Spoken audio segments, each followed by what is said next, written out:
I'm doing great. Actually, yeah, things are going fine here. How's everyone doing? Good Yeah, man. oh, doing well.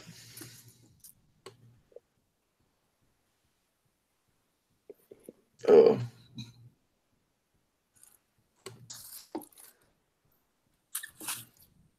just pulling up. So what all do we have tonight? We got Top five snacks. What was it? Hall of Fame snacks. Uh TO Hall of Fame. Uh I think Urban Meyer, yeah, would be interesting. What do you Um mean interesting? I think that's the thing that we should be talking about for a while. yeah. Really? I mean, dude, the guy is it not And something that Ohio State has like this is their third famous coach that is now going to be leaving at the end because of allegations that are going to send him out the door. Like that Yeah. means something, dude. Ohio State is an incredibly relevant like program in college I'm football. not saying it's not real. I just think it's cut and dry. You know what I mean? this I would say this one may be more difficult than the last one. I mean, yeah. So the only thing that I find interesting is I think that no matter, like, we cover it as though it's this egregious thing, which it is, and I'm not saying that it's not, but I think it's gotten like almost a similar level of coverage to Penn State type issues. Maybe not the same amount, but it's covered as such. And I think that's because then, of the brand. well, exactly. But and then at the same time, like the Jim Tressel type, situation, which when you look at it is like not that bad. No, it's not. It's just the Like, fact that he covered it up and it had to deal with it directly dealt with like the football team and like yeah, and the university. And this one's different because there's no charges that have been brought, there's no charges that have been kept and there have been or filed, and it's all allegations. Even though there is evidence, and clearly with what Zach Smith says, he never really denies anything, but it's a little different. It's different from the Jim Tressel thing. yeah. There's no Clearly, it's moral different. like. I'm just saying like how you proceed. Well, but that's what for me, what to take from this is that the NCAA is like way more willing to put like their priorities and forcing people to stick to their rules over like more well-being of people associated with their programs and things like that, right? Like, let's be honest, at the end of the day, what's going to happen here is they're going to get the same punishment as probably Jim Tressel. But like Terrell Pryor was using his celebrity to get tattoos, which in any other line of work, a 22-year-old or 21-year-old doing that is like, dude, that's pretty awesome. Like, you're so famous, people just give you tattoos for free. Like, go get them. And 2 years later, when he's a pro, people are doing that, and like, he's still going to get the same free tattoos, right? But I mean, in this case, you've got a guy beating his wife. Obviously, the Penn State situation is significantly worse, but the NCAA, I feel like, treats them the same, and I think that's like the moral corruptness of the NCAA.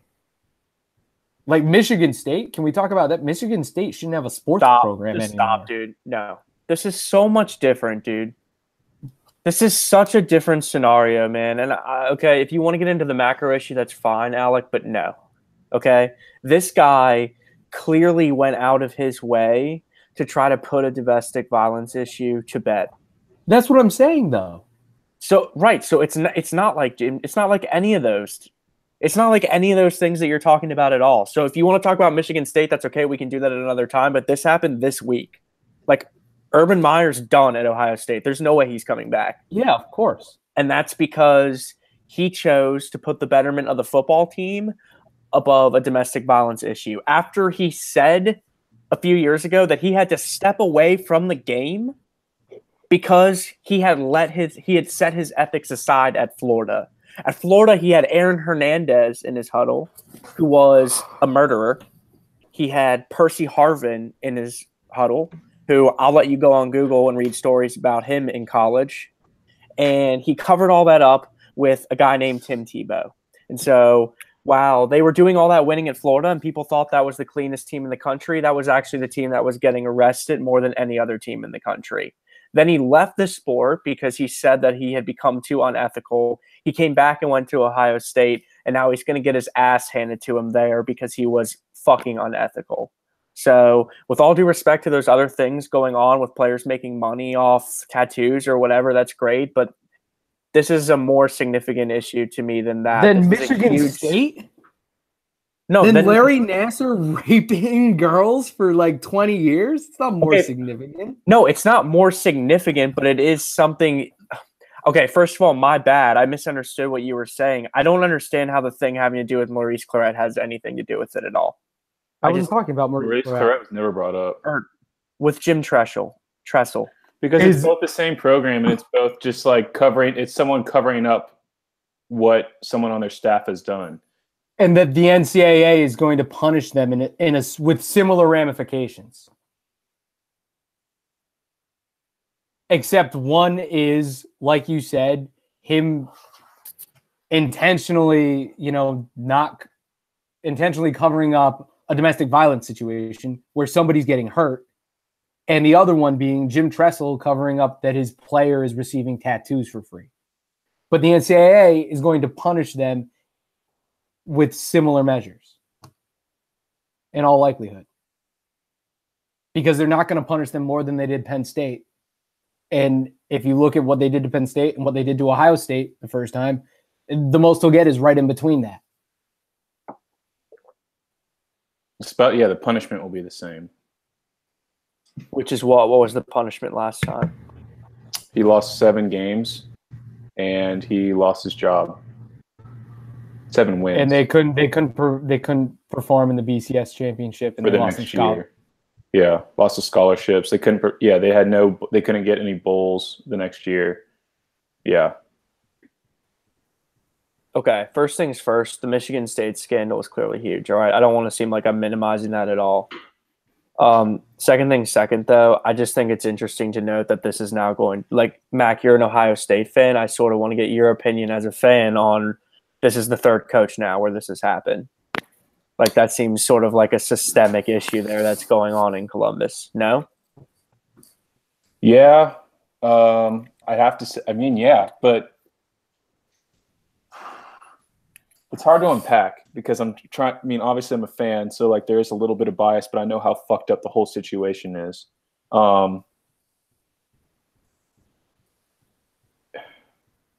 Sorry, I lost my train of thought. No, don't worry about it, man. I mean, I just think it's getting to a point in college football where the best teams are just the teams that are best at sort of covering all this stuff up.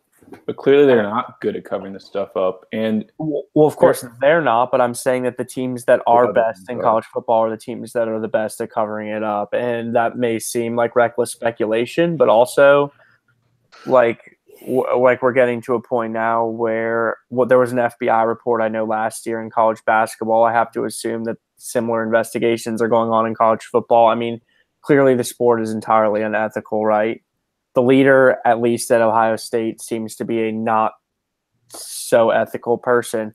And I mean, I understand that we can continually talk about, well, it's about winning games, right? And that's what it's about in college football. But I mean, do you think that the reason you think he was trying to cover it up, or he just didn't want to let go of a colleague because it was all alleged at the time? Well, it was alleged until whatever. Like, why was he not bringing it up? Was it because it was alleged, or was it because he was just trying to save like the view on his program? I mean, I think he was probably trying to minimize distractions because like his football camp was opening on Friday. So 8 days before Friday, whatever that was, he went to media day and he denied pretty much knowing anything about it at all, what seems at this point to be pretty much impossible, right? Especially in a world where his wife knew. And he did bring it up. I think it was yesterday that He said that he made a mistake, right? He said yeah, but he shouldn't have done that whenever, like, days. At least I understand deflecting that question, like when he not expecting it at all. But I think if he was smart, he would at least like come up with a statement like a couple hours later, and like have his thoughts like completed. I mean, I don't understand why he didn't. If like, dude, he's not going to be fired. It seems, at least, right? What Ohio State's kind of saying when they when they put him on leave was that they're not going to fire him for the actual like crime of this guy, right? Having this guy on his staff, but they're going to fire him for lying about it. And I just think that's interesting. I think that would be probably the first time that I can think of in college sports where someone was actually fired for lying about something, right? It's because that was in his contract that he just renewed this past year, that he has to tell the university when these things come up, when sexual allegations from his staff like occur. So that so he breached his contract by not telling the university NCAA that there's been sexual allegations on his staff. Fucking dogs. It's crazy, man. I mean, it's out of control. Can we talk about it for a second? The dogs are back. It's interesting. You know, I was listening through some old episodes the other day, and I found that original one where we were talking about Alec's dogs. And what are their names again, Alec? He's on mute. Twinkie and Crumbs. God. I put myself on mute because there's like a fox in the yard, so they're going off. It's like I mean, maybe not like the most appropriate way to break up a conversation like that, but I mean, listen, man, clearly he's going to lose his job for this. It'll be interesting to see what Ohio State does moving forward. Did you see that report that came out a few days ago that who did they want? Bob Stoops. Yeah, from Oklahoma, right? Yeah. How do you feel about that? I'm not against it. I mean, they're going to get a big name because of who it is. And I mean, Bob Stoops has ties to Ohio State.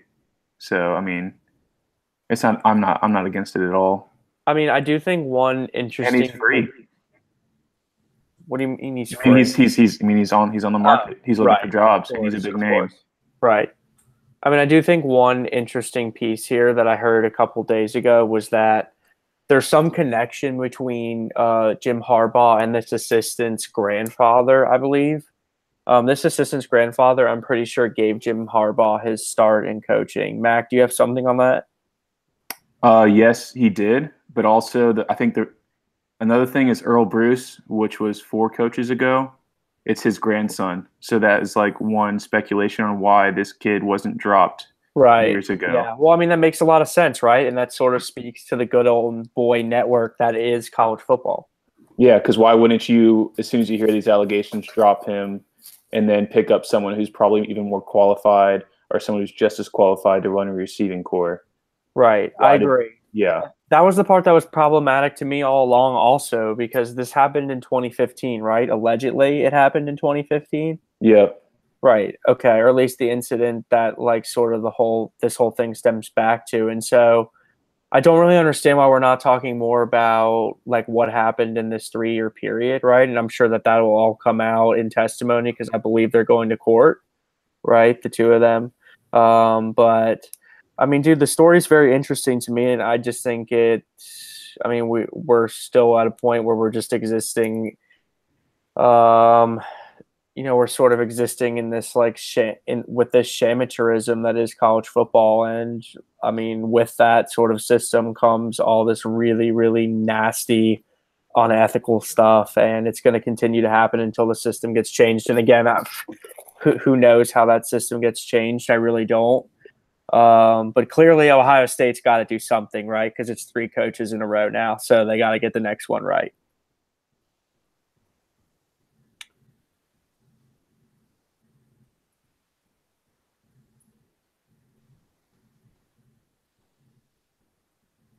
Okay. Sorry. Yeah. Oh, fuck. I'm sorry, Alec. That was not very good on my part. I mean, just straight up. I don't. Yeah. You're good.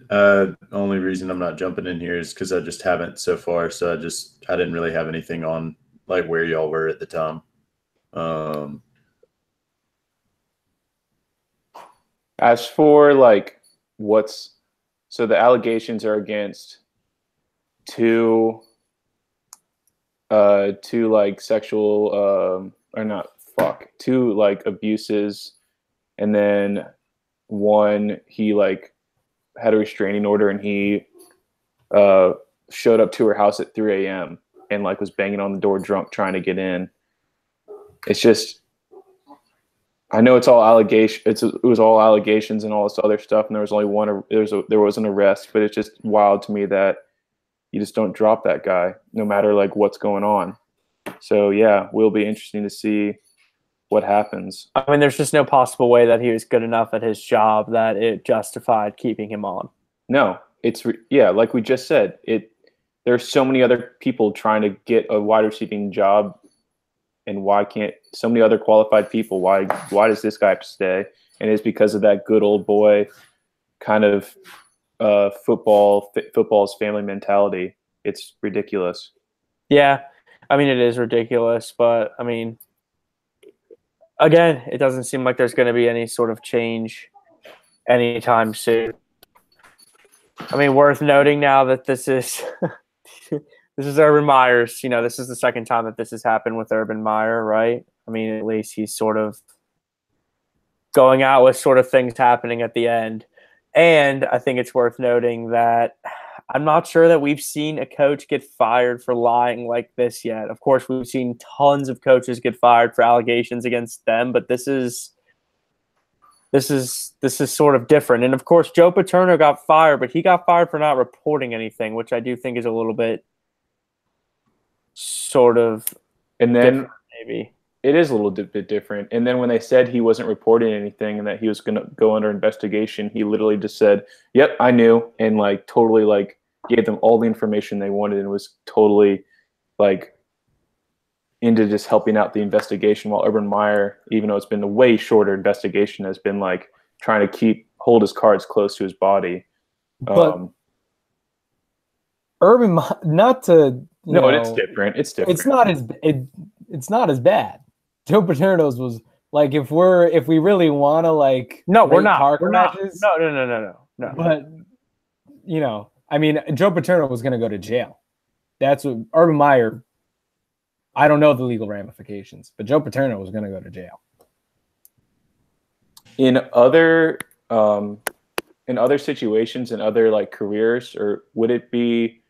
Do you think like as a boss, if you heard an employee has like alleged abuse towards his wife, do you fire them? Or what is this only like in football where these people are looking after, or in sports where they're looking after like other one's children, or I mean, again, mold minds, I mean, again, to be clear, like if it's staying at that point where it's an allegation, then I'm not sure what you do. The difference with the difference at Ohio State is that he lied. Yeah. Right. He lied. It wasn't like we were waiting on some sort of trial to sort of vindicate or not. And so the crime that he's going to lose his job over is actively trying to lie to help avoid a distraction going into football camp. At least that's what it would seem to me. Yeah, I mean, absolutely. Try to keep everyone in the loop and not have other shit going on, focused on football. Yeah, but again, hard to focus on football when you sort of have this going on around the program. So I know it's sort of a brutal way to transition, but like can't expect much from your Buckeyes, I would say, on the field this year, Mac. That's probably true. Yeah. I mean, I just think that like they clearly have issues to work through. Issues to work through, to say the least. But this is from the Nosebleeds podcast, and we will be right back.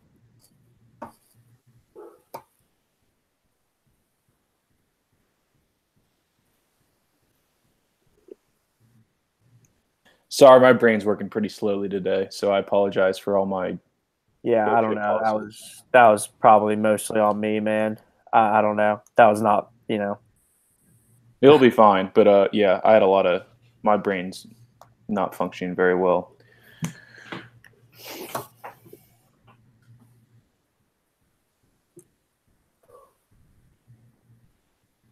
There's just so much information in that in that whole situation.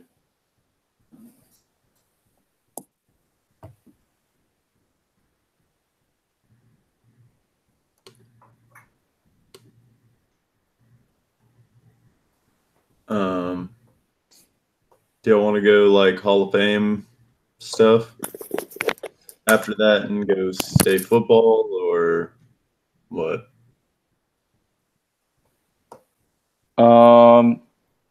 I think we need to lighten it up a little bit because that wasn't our best segment. So we need to bring it back and like be peppy, I think. So something that's gonna like get everyone going. Argue a little bit.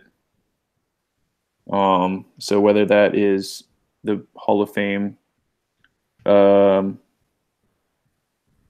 or snacks, I don't know. Just something. I mean, I can go after To. We just need to. But we need to raise I'm the pro bar. To. No, Do you have I anybody? agree. I agree. The reason I don't want y'all to feel like I was just like trying to sit out at that. I just felt like between you being an Ohio State person and Andrew really wanting to talk about it, I didn't have much to like really take on besides an area that we kind of passed before I was able to comment on it, which was kind of the fans thing and how fans are reacting to it and everything. And once we kind of passed that, I really didn't have anything else I mean, that on would've the been a rest good of the thing to situation bring that y'all weren't handling. Yeah, I understand. That would have been a good thing to bring in maybe at the end when we had no idea what we were talking about and just trying to eat up time. Because it is like, I don't even care if we do like 2 minutes on it right now. It's wild to see. I understand why they have support for him. And I do understand that like there's that like, what do you do if it's like, if you're in charge of someone who's like, it's all allegations still at this point, how do you handle that as like a employee? It is like, there's just a little bit I understand that. And I'm not saying that you handle it in any other way. It's just that when you do see facts coming out, I'm interested to see, like, I guess as someone who is closer to it and a fan of Ohio State like you are, like, I just don't understand. I don't know. I guess I don't think that you crucify someone until allegations, like, obviously you're innocent until proven guilty, but there's just a lot out there. And so it seems a little abstract when I see people like protesting and just declaring that it's fake already, like, and wanting him to because they don't stay want it to so be bad. real, man. They don't want this coach. They don't want Urban Meyer to go away. They're just they're scratching and clawing at everything they can get to like kind of just turn this around. And I understand how ridiculous that is, but it is Ohio State football, and those fans are absolutely insane. So they're going to do whatever they can to put a positive light and try to get this off of his back. Yeah, I mean, football's fun, man. I love it, and I'm glad that it's back. Don't get me wrong, and it's awesome to have that excitement about it, and that's part of the draw of the sport is people are really passionate about it. It just seems so abstract when you get to a point where passion about a sports team is more important than the health and safety and openness of people, you know? And that it happens a lot, and we've seen it happen a lot. It is mind-boggling every time, and it does make the sport really fun, that passion about it, but it also makes it really ridiculous sometimes when you see people going so far to hold on to something that they are just blind to problems that are going on. Yep, I totally understand it.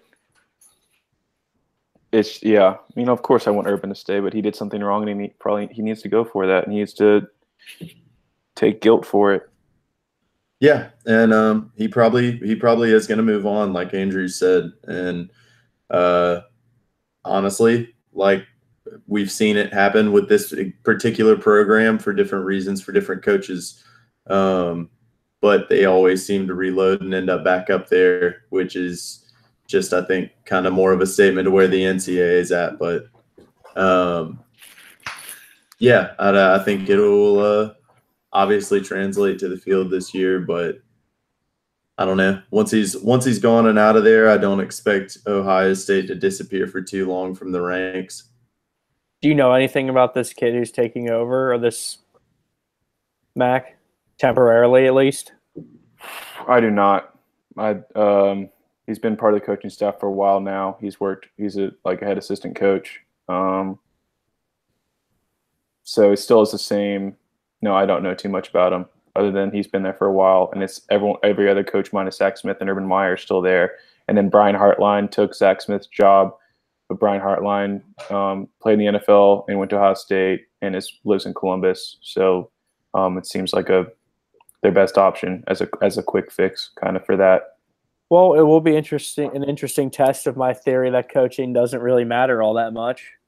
Especially if they go out and get Bob Stoops, dude. I'm sort of rooting for that now, because then they bring in a guy with 15 days or something before the start of the season, and he, like, if they're good all of a sudden, what does that say about the value of coaching in college football? Absolutely nothing, because Big Game Bob can do it. He's going to lead them to such a phenomenal record and lose in their semifinal game. To Alabama or Clemson, probably. Exactly. Yeah, I mean, that's sort of college football in a nutshell right there. Who gets to play Alabama and Clemson in the playoff? Yep. It's a great time of year. It is a great time of year, man. It's exciting. I don't know. How are you feeling about football, dude, coming back? I mean, I know we've talked about better than I was the other week. Right? Better? You feeling a little bit better? A lot better than I was the other week. I'm a lot less negative on the sport than I was the other week. I'll be honest about that. You felt a little bit of that air coming out of the Hall of Fame game, and you just sort of needed that. It was a little bit fresh for you. Oh, I love. I'll tell you what. I went out to dinner last night. Had a long week at work. Decided to treat myself. And what'd you treat yourself to? My lady friend. So we went out, had a nice dinner. Is it bow time? Chilled. This nice new bar downtown in Spartanburg, and the Hall of Fame game was on. And you know what? Just a little piece of my soul lit up for a moment when I saw, like, Mitch Trubisky trotting on the sideline, and they talked about him for 12 minutes, and then he didn't play in the whole game. Like, that's football, and I can't wait for it. That's preseason. When I saw them talk about Kevin White being a first-round draft pick, and then they might trade him because he's never been on the field because he has no legs. Yeah, that's crazy. Football, and that excites me. Kevin White is the type of player that you have on your fantasy roster for the first 2 weeks of every season that he's in the league, and then after that, he's cut for the rest of the year. That's happened to me 2 years in a row now with Kevin White. Yeah. I mean, it's awesome, man. I got to watch RG3 play football in a Ravens uniform, which is weird, by the way, and it's awesome. Like, just it is. Falls back. It's chaotic and terrible and amazing. Just before every snap, this keeps it in and out the whole time, trying to fix his mouth guard. It's disgusting. Please put it up on the poll, though. Did you know that RG3 was a Raven? Not until that game. Well, I'm pretty sure he's not going to make the team, right? Because clearly Lamar Jackson is going to make the team. And are they going to carry 3 quarterbers? I guess that remains to be seen. They will. They will, but they're saying he's like on the fourth if he doesn't right make now. the team. Yeah, he's the 4th quarterback right now. He's the 4th quarterback right now. Who's the 3rd? I don't know, but I know that they were saying the other night that he's the 4th quarter. He's the 4th quarterback on the depth chart, and he's fighting for that 3rd quarterback spot. Well, he did throw a touchdown pass the other day, I saw. The Hall of Fame game is really interesting, dude, because it is virtually a backyard football game in the NFL. I mean, those guys have had so little time to prepare anything at all that's substantial, which sort of creates an environment that can be fun, right? Because, I mean, it's kind of chaotic. Yeah, no, it's awesome. Like I said, it was terrible football and it was chaotic and beautiful.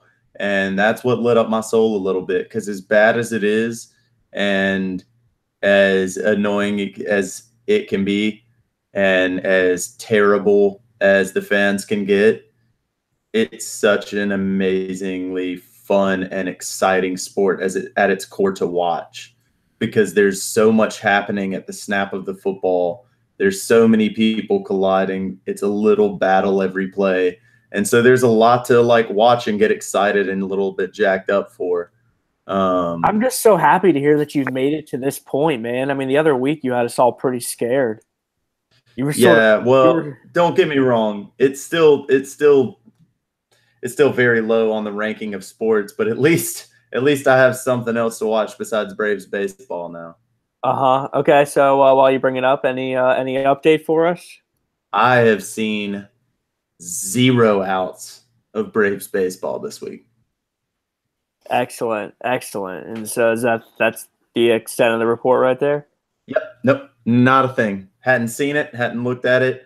Been paying attention to training camp news and stuff like that, man. I don't understand. Like I said, my soul got a little bit lit up, and I just said bye-bye to baseball season, and I'm looking forward to it now. Looking forward to football.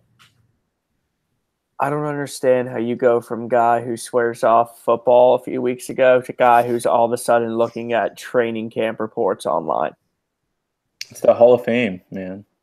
Yeah, man. It's beautiful. By the way, Josh Woodrum is the other quarterback on the depth chart. Whoever the hell that is going to beat RG3. Yeah, man. The Woodman. Yeah. Don't count him out. The Woodman's for real. Remember when you thought RG3 was going to be the best quarterback in the history of the league? You remember when RG3 was the best quarterback in the league for like half of a season? Possibly the whole season? He wasn't just the offensive rookie of the year. Wasn't he the offensive player of the year? No, he's just offensive rookie of the year. Like, he was phenomenal. He had 4 good seasons in Washington. I wouldn't say that. No, it was year 1. Then he hurt his knee towards the end of that year or in the playoffs, right? They made the playoffs. Oh, yeah. No, that playoff game is one of the most painful games to watch in the world. It just looked like his knee buckled and he broke he tore his ACL on every other play. And then they were just like, all right, trot back out there and try to bounce on your left leg and throw a football. Well, that's the NFL. I mean, that's the league right there, man. That's why they got a $1 billion lawsuit against them right now. Yeah, I didn't know RG3 was still in the league. I really didn't. But I think that's going to be a game I'm going to be playing all season long because there are plenty of guys right now who are still playing that I did not know they're playing. So, you know, it's good to see that you're excited about, though, Will. And I do want to talk at some point on air about what we're going to do about this fantasy league. Because I know Mac Young is quite the fantasy football player. He's won our league a couple times. Do you play a lot of fantasy football, Alec? A lot. A lot? Okay. Well, I want to do something involving the show, and we got to sort of figure this out in the coming weeks because when is opening day? It's 4 weeks. 4 weeks? Yeah. That's awesome. Does preseason football start this week? It must. Well, it started the Hall of Fame game was on. Well, of course, I know. But then so it starts regular next games weekend. start Thursday. Yeah. The night. Interesting. Well, it's good that football's back, man. We finally are going to have some things to talk about around here. So, Andrew, I have one question for you about football season coming up. What's up? Is this the year that Ryan Tannehill takes the next step? I mean, dude, there are so many teams in the league who are asking themselves that. No, dude, I don't believe so. Dude, Oh, okay. So football's come back around. We can get into it. I mean, listen, no, I don't think so. He's not great, man. I know there were reports around draft time that the Dolphins really liked Baker Mayfield, which sort of makes a sense now because Baker Mayfield was the first pick in the draft, right? But I think at some point they're going to have to move away from Tannehill, dude. I just don't think that you win anything significant with a game manager like him.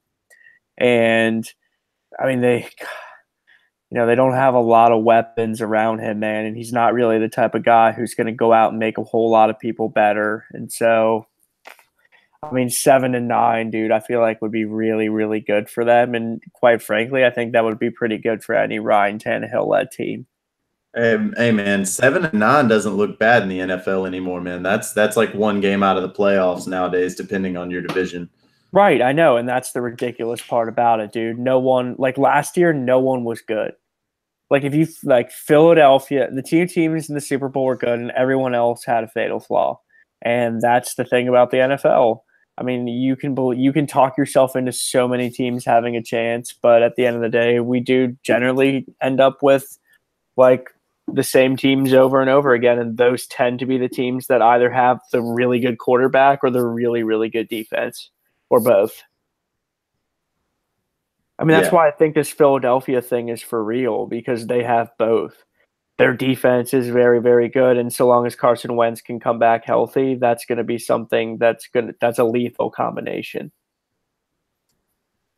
Yeah, I mean they're good. The Patriots, obviously, we expect to come back strong. And, I mean, depending on if they get Aaron Donald on the friggin' field, and we all expect LA to be this team that has all this potential and talent-wise. But, I mean, I think the rest of the league, besides those three teams, it is going to be kind of surprising if any of them come out and are that dominant and, like, are one of the better teams and consistently do it the rest of the season. Because other than those three teams, really, I don't think you're looking at a lot of people who successfully have reloaded from last year and gotten better. Yeah, I mean, I agree, but I mean, the sport's so random, right? I mean, that's the thing, man. Everyone who loves the NFL loves to say that every year, there's 50% turnover and that 50% of the teams in the playoffs are new. But the thing that they never talk about is how random the sport is, right? Like Houston would have had a pretty decent chance of being competitive in the playoffs if Deshaun Watson doesn't tear his ACL. So, of course, there are other teams out there who could come back and be good, but you never know with the injuries in football. I mean, you just never know. And it goes back to what we were talking about before with fantasy. Like anyone who's played fantasy knows how frustrating and brutal that can be. The game is so random. And I mean, that's why it also goes back to the conversation we were having about Le'Veon Bell a couple weeks ago, because Alec was saying that he's not a 16-game player as some sort of criticism. But it's like, dude, if you have a Hall of Fame caliber player who's playing 13 games, that's still pretty good. Like the beating those guys take in that sport is off the charts. Yeah, it is completely random, and it's definitely hard that what those guys take. But I mean, I think that's what I don't know. I think that's the little spark that made me excited. Seeing the game back on and how violent and exciting it is. It is somehow just naturally, instinctively exciting to watch, even though you do know that these guys are hurting themselves and wearing themselves down. And that does cause the game to be very chaotic and random at times. But at the end of the day, that's also what makes the sport beautiful and loved by so many people. And that's why you see people like all of these football players standing up and standing against these new rule changes and standing against all of the changes and the pushback against it. And say what you will, but they are right to an extent that the same thing that is a problem with the sport is what makes the sport inherently exciting and fun and beautiful to watch. Yeah, I mean, I agree. And forgive me for not remembering the player's name, but I did see that picture of the safety in Minnesota who was wearing the hat that said "Make football violent again," and that was something that I think, of course, I sort of saw that and I took note of it, but it also, I'm not sure how that sits with me, man. To be honest, I mean, I understand what he's saying, and I saw what the Eagles said also, where they sort of had someone come in to try to explain the rules to them, and that dialogue was not as productive as they were hoping it would be. And I sort of understand what you're saying, Will, about how as a defensive player, I could sort of see how it would be difficult to have a coach on the sideline telling you to crunch people in the mouth when you're going to get fined 25 grand every time you do that. And the rules are sort of against doing that now. Yeah, I mean, it's ridiculously difficult as a player to mend those two things, because I'm not saying that it's good, the violentness of the sport, and I'm not saying it's good that players are getting hurt. And I'm not saying that we should just let them go out there and hurt themselves because they signed up for it. And I'm not necessarily up for that mentality, because I think a lot of people do things that aren't necessarily good for themselves and their well-being. And we, as a society, should step in and maybe stop it. But I think that just if it gets to a point where it outweighs it, I'm okay with someone saying, I don't like this sport anymore because I can't reconcile these two things. But I do agree with the players to an extent that that's part of the sport, that's ingrained in the sport. And when we change it too much, that's just not football anymore, because football is violent. It is hard, and it does cause injuries. I'm not against making it somewhat safer, but it's definitely going to be a point of contention in the league this year, and it'll be interesting how it plays out and if it does truly change everything. I mean, we've been dealing with this for a while now. The thing that got so frustrating for me last year in terms of the product on the field was just that there were so many injury timeouts. Like, we say that we want hitting to be really, really hard, but we also say that we don't want these games to take forever. And every 3 seconds, there was an injury timeout last year. All those things that we talked about over the past month about problems with the NFL product on the field last year, those things are still true. And I'm not sure how you resolve those. Yeah, I mean, I completely agree. And you can see from as everyone saw, for the Ryan Shazier hit, like, that was not a bone-crushing hit, and that guy paralyzed. So, yeah, how do you attack that? I have no idea. Well, that's the thing, and again, like what Will is saying is so true. I don't know how I reconcile those things. I really don't.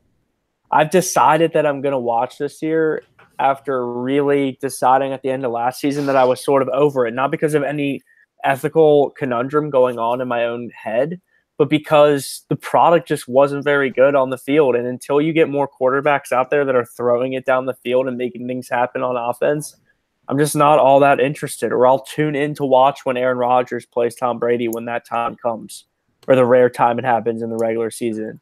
Or, I'll tune in later in the season when things are beginning to take shape and teams have chances to make the playoffs and things like that. But I used to be the type of person that would spend my entire Sunday watching guys on my fantasy team or waiting to watch the Eagles play, and that's just not something that I do anymore. And I love sports, but I don't do it anymore. And I think that there is a growing number of people like myself out there. There definitely is. I mean, there's a reason why I got kicked off of our fantasy league, which we can get into that story some other time. We can get into. Are you still bitter about that? I'm not bitter. I'm a little bitter. Inactive literally the entire season. And there weren't people who've been inactive in that for an entire season. Half of that league didn't check their teams for so many years. And I was active in it for like 3 straight seasons. I went abroad and you didn't even hit me up just gave my team to Phil. Dude, you know what? Football people, Phil. This Friends of the Show League is going to happen, dude, and you're going to be able to avenge yourself, man, because we're going to do this. I don't really know what's going on with that league either, man. I really don't. So the people, and you know who you are out there, you need to figure that shit out and get back to us, because are we playing fantasy football this year or not? Max won that league a couple of times. Will, you were in the league and you're not anymore, but hey, we're going to figure that out. This is from the Nosebleeds podcast. We'll be right back with something fun. Keep it here. Yeah.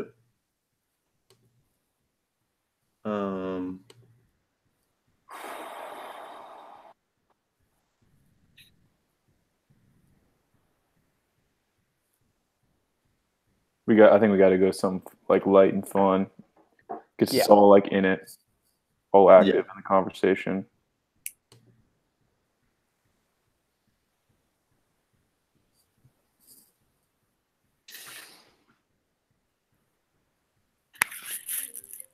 Dude, shut the fuck up. Not you guys. Clearly. Who's calling? My brother. Do we have a amount of time that we have? My garage band's at 13:50.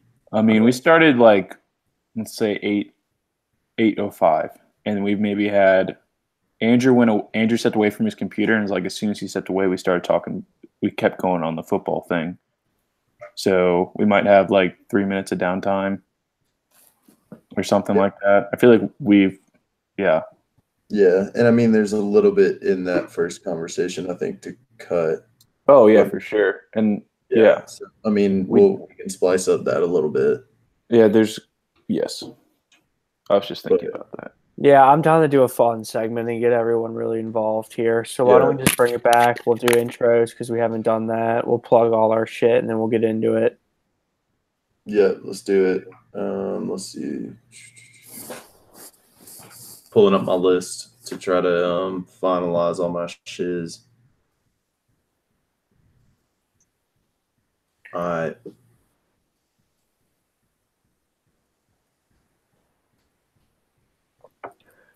Welcome back, everyone. Thank you so much for listening. This is From the Nosebleeds Sports Podcast, and my name is Andrew Levin. I am here this evening with my very good friends, Mr. Mac Young. How's it going, man? Pretty good, dude. And my other good friend, Will Mosley from Spartanburg, South Carolina, we'll say, or somewhere around there. Boiling Springs, I think we established on the last episode of the podcast. What's up, Will? That it is. Good old Ballin' Springs. I'm doing well. And also from far, far away, a land far away, our good friend, Alec Uwecki. How's it going tonight, man? Pretty good, guys. How are you? So thank you so much for listening. This is our podcast. We talk sports. We talk life. We have a little fun also, which is what we're going to get into here shortly. You can hit us up on Twitter at _the Nosebleeds. We have one. We might hit you back. Comments, questions, concerns, suggestions for the show. Hey, maybe even you want to be part of our upcoming Friends of the Show Fantasy League, which we are thinking about doing. Hit us up. We may put you in the league. We'll see. But this is our podcast, and you can find us on SoundCloud in the search bar. Go there, From the Nosebleed Sports Podcast.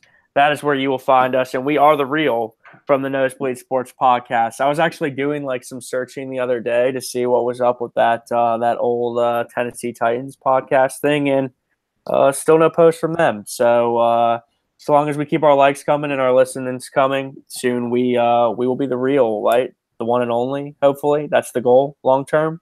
No doubt. We definitely have we already have more listeners and more episodes, so screw those guys. That's awesome. That's really cool. That's so not anyway, a feud anymore. That's over.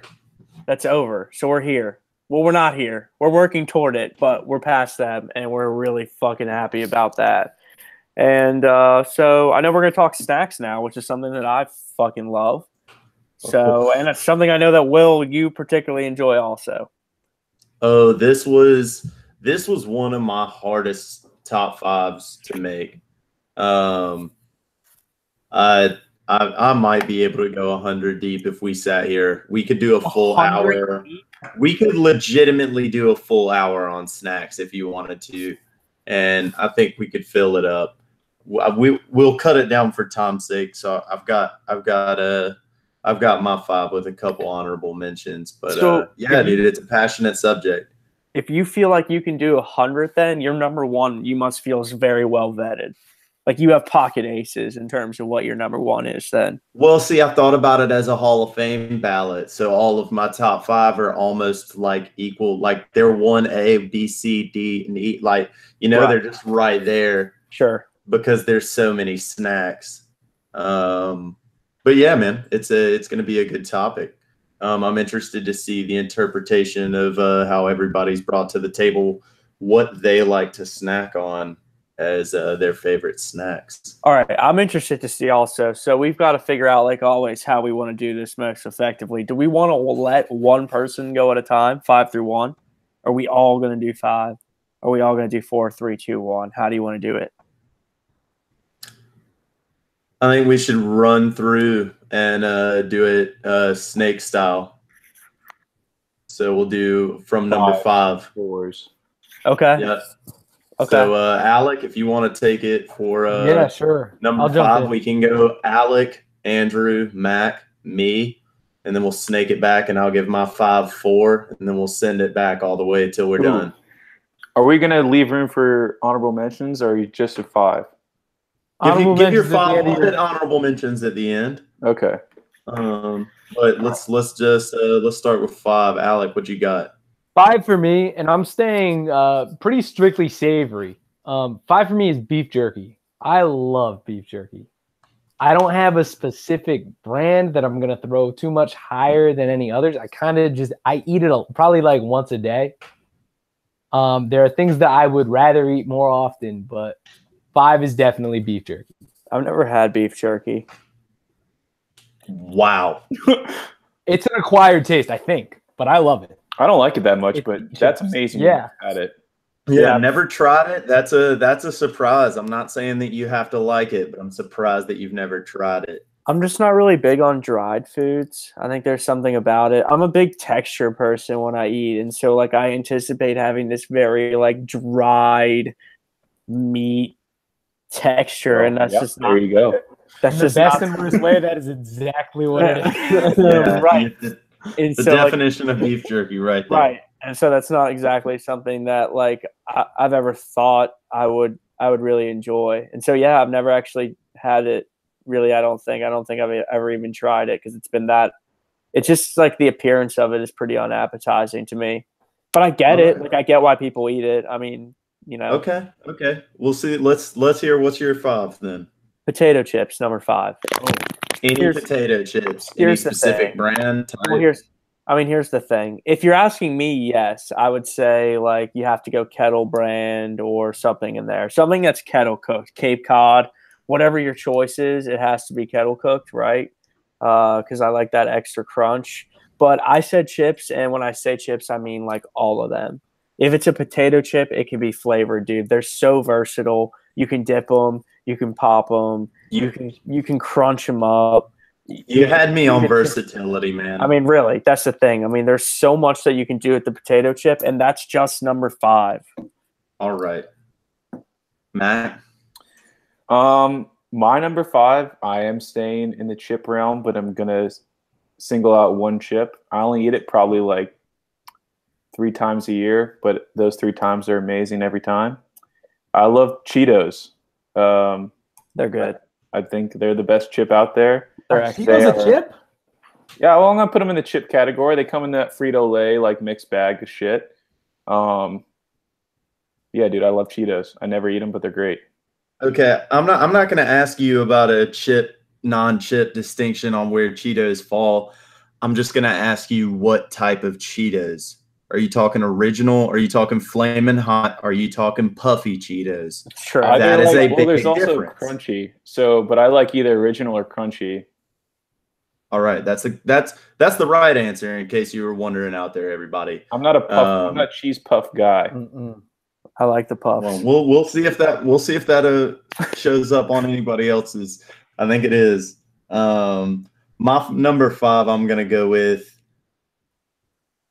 the humble Slim Jim to throw back to Alex beef jerky. That is disgusting. Okay. Oh, dude, that is gross. You're fit. I like Slim Jim. There's nothing wrong with that. There's nothing wrong. I'm not going to disagree with you that it may be disgusting, but when it comes to the all-time snack Hall of Fame, Slim Jim's one of the top in there. It's one of the first in there. It's one of the most like commonly eaten road trip snacks. It's at every single gas station you can find. Literally every gas station. If a gas station has more than just gas, it probably has Slim Jims. Is that a reason to get it? That's a good question, Mac. It's an excellent follow-up, and here's why. When you argue that something is good because you can get it at any gas station all over the country, that is not something that I think appeals to your argument in any way. I'm not sitting here saying, you asked me What goes in the snack Hall of Fame? I'm not sure that I Slim can Jim sit here and is the allow. number 5 on my ballot. It has the statistics. It has the records. It's out there. It has the numbers. It's been in the league so many years. It deserves it. You can't deny it. You got to let him in. I guess we don't know the rest of your list, but because you might have Alex Beef Jerky in there, but do you think beef jerky is not as good as a Slim Jim? It depends, Because because I would throw beef jerky way above a Slim Jim, dude. okay, and that's yours, and you can have that on your list if you want, and you're entitled to that. And I'm not gonna. I don't have beef jerky. Is not on my list anywhere. A Slim Jim is my number 5 on my Hall of Fame ballot. My number 4, I'm gonna go with the OG Welch's fruit snacks. You can go grape, strawberry, mixed berry. Don't care. They're in so many households. Just the OG gummies. They're my number 4. Yeah, dude, I would not pick that, but I understand. I've seen you eat mini before, so I understand that is high on your list. That's why I don't think it can be considered a great snack, because you can't just eat one bag of them. Like, to truly snack on those, you have to eat a whole box. And I don't know. I'm not sure where that Doesn't means that make it a something. great snack? How does that Yeah, make it a great what? That snack? means that I Yeah. don't. That means I'm not putting it down. My great snacks are all You have things to that put it I down. abuse. You would be fair Like enough. I've hurt myself eating every single one of my top 5.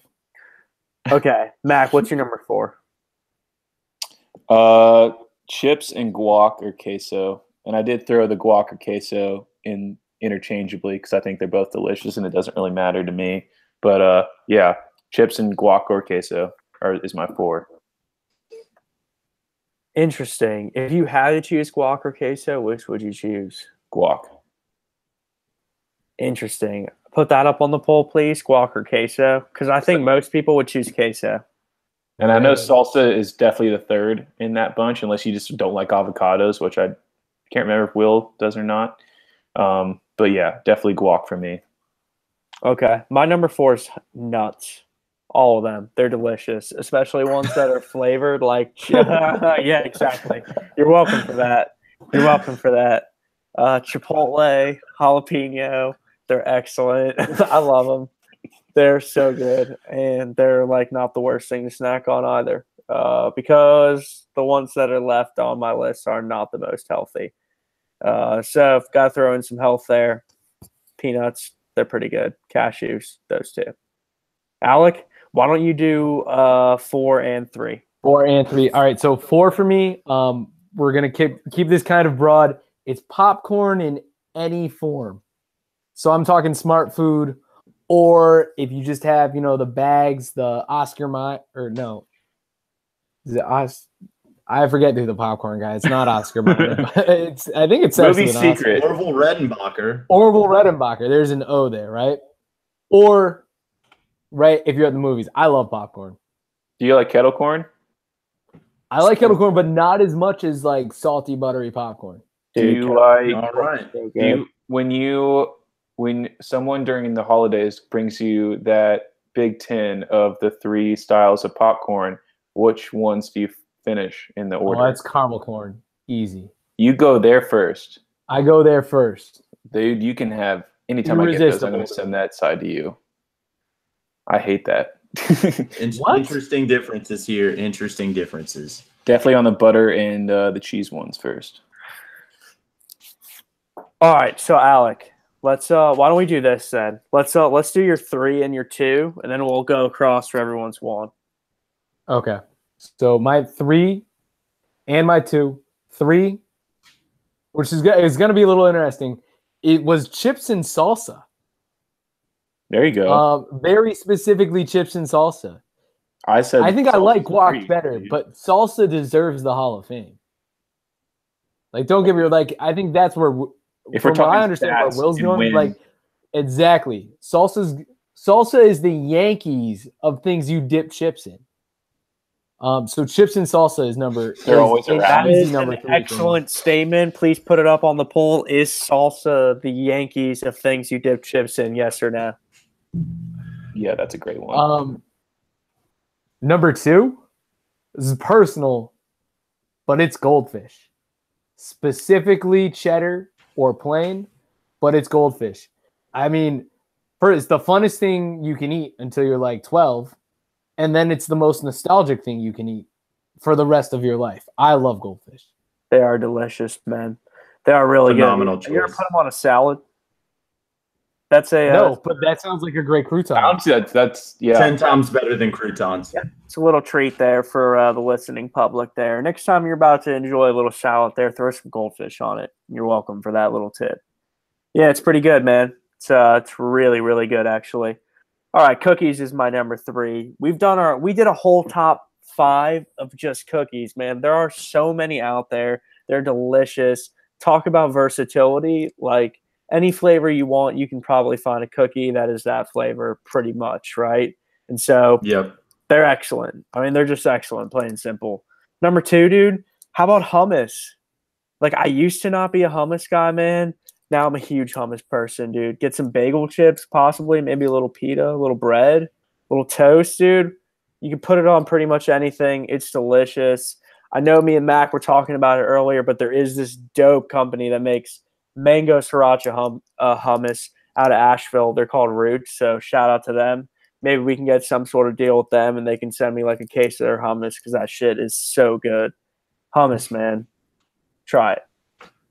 All right, Mac, 3 and 2. This is going to be wild, but literally the same thing as Andrew. Cookies at my 3. Once again, versatility, all flavors, all kinds. I love my sweets.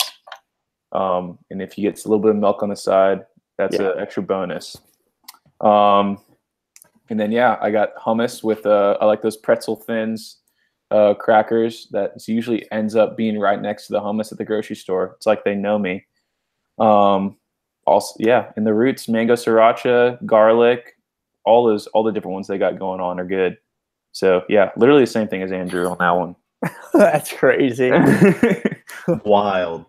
Number 3, I'm still staying. I took this a little bit more brand specific. So it's a type of chip. It takes the chip game and turns it on its head and truly owns the market singularly for what it is, and that's Doritos.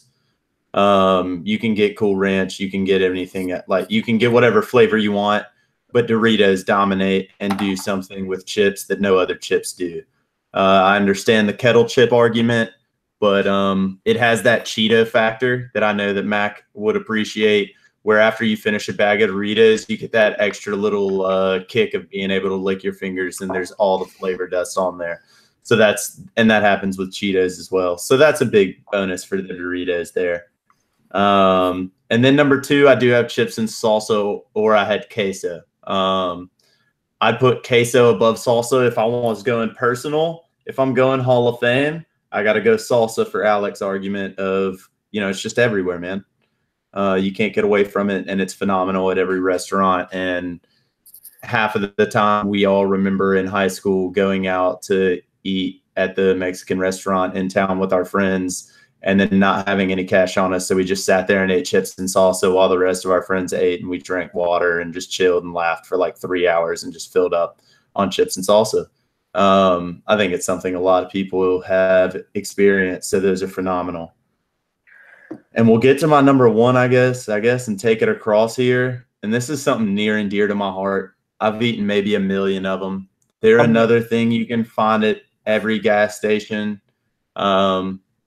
I personally had them as the dessert snack that my mom always kept in the cabinet. And that's an oatmeal cream pie. They're good. Yeah, they're good, man. That is it's a phenomenal snack. They're 50 cents at almost any gas station. Little Debbie. Just walk by, snag one, toss a couple quarters to the lady, and go on your merry way. And on the top of it, it's named cream pie, which just goes to Andrew's nuts thing. Like, it's just always a little bit more fun to grab it and be like, can you grab me a couple cream pies? It's beautiful. So that's why it takes the cake. It's my number one, first ballot. If one's going in the Hall of Fame, I'll put my life on it. Interesting. I mean, I think Lil Debbie would have been fine. Like, I think you can group all those Lil Debbie cakes and stuff into it. No. We can get into a complete different conversation about which Little Debbies are worthy and which are not. But that's for another day. I want to hear what everybody else has for their top ranked. How about cereal? This one is probably not one you thought about, but dude, cereal is such an excellent thing to snack on, man. If you get one you really like, you can do it dry, man. Throw some in the Ziploc and eat it along your way as you're going throughout your day, or late at night, man, with some milk. I know we've all been there before. Usually, some sort of substance, possibly involved beforehand. Maybe a few alcoholic beverages or two, but cereal, man. Very, very, very good snack. Yeah, I can't deny that, dude. Like you said, we've all been there. I think I was there last night. Yeah, so my number one, I have to have on there. It's completely different from I think what probably everyone else is going to put. But Will has seen me eat 7 of these in one day. Apples. I love apples. Wow. It's my go-to snack. I eat one every day. I don't remember the last time I didn't have an apple. That's a lot of fiber. It is, man, and I've paid the price on that end for many times. when I combine the hummus and apples along with my morning oatmeal, it makes for a rough afternoon for sure. But yeah, apples are my number one. All right, Alec, close it out. Yeah, I'm actually I'm closing out exactly where we started off. For me, the number one snack is the potato chip. I mean, I think people have their favorites, but mine is honestly a straight up salted potato chip. My favorite potato chip of all time is the 40% less sodium Cape Cod potato chip. Yeah, it's not as salty, but it's still salted, which is important. But it's the perfect level of crispness and not too much salt. Like with a Lay's, you just feel like a drug addict at the end of it. Like you've definitely done something terrible to your body. And if you've had a full bag of yellow Lay's, and I know some of you have, it does something to you. But yeah, 40% less sodium. Cape Cod potato chips, but potato chips just in general. I mean, I think they're addictive. They were made for snacking. When I think of snacking, I think of potato chips, and that's why they're my number one. Yep. No, they're great. They're phenomenal at their core. And I think together here we put a list that obese kids everywhere would be really proud of, besides Max friggin' apples at the top. You're also the guy who put Slim Jim in your top 5, bro. Yeah. Yeah. A Slim Jim is a stick of processed meat. It's phenomenal.